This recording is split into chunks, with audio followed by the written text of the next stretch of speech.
Hi, I'm Michelle Begue with a look at what's happening in Latin America now. But first, our news trivia. Panama's president was sworn in this week. Which of these eagle species is the national bird of Panama? We'll have the answer later. This week, Hurricane Beryl roared through the southeast Caribbean. On Monday night, it became the earliest Category 5 hurricane on record for the month of July.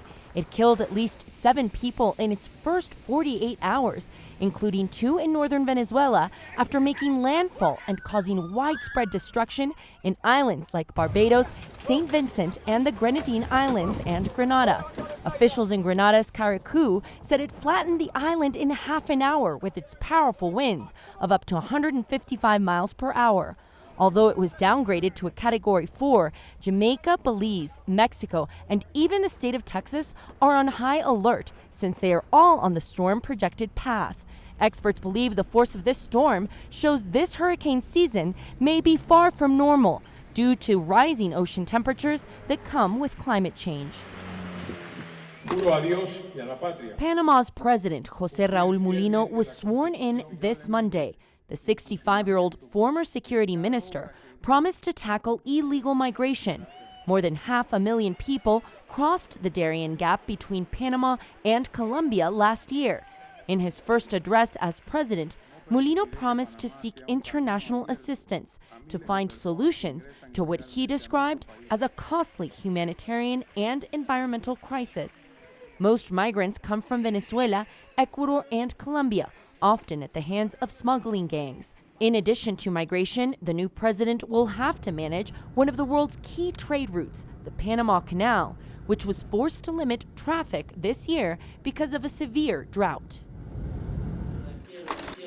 Now let's go to my colleague Joel Richards, who has a special report. We now know who the presidential contenders for October's elections in Uruguay will be. Yamandu Orsi, mayor of the second largest region in the country, will be the candidate for the left-wing Frente Amplio, or the Broad Front. That's the party that was in power between 2005 and 2020 under Presidents Tabaré Vázquez and José Pepe Mujica. 57-year-old Orsi received 60% of the Broad Front vote and is campaigning on reducing inequality by raising taxes on the wealthy.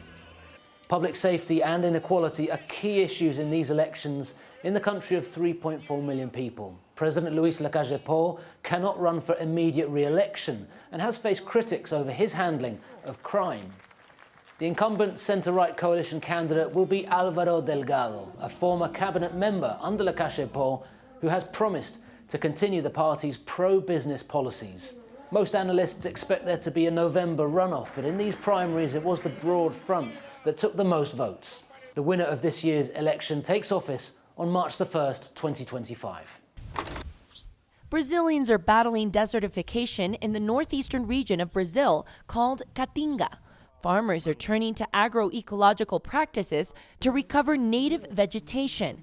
The semi-arid Caatinga is a unique biome which has lost 40% of its total land area for intensive agriculture, mining, and wind energy generation.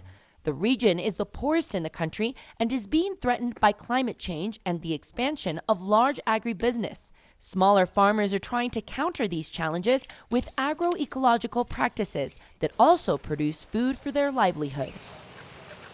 Now let's see what stories we're following for next week. We're following the arrest of one of Venezuela's most feared gang members. Larry Amaury Alvarez, also known as Larry Changa, was arrested in a rural area of Colombia called Quindío. He's the alleged founder of the Venezuelan criminal gang Tren de Aragua. He's wanted by Venezuela and Chile for crimes including kidnapping, extortion, and murder. Colombia will now have to decide where he's extradited to first. And now the answer to our news trivia. The answer is A. One of the world's largest raptors, the harpy eagle, is found in the sparsely inhabited rainforests of Central and South America.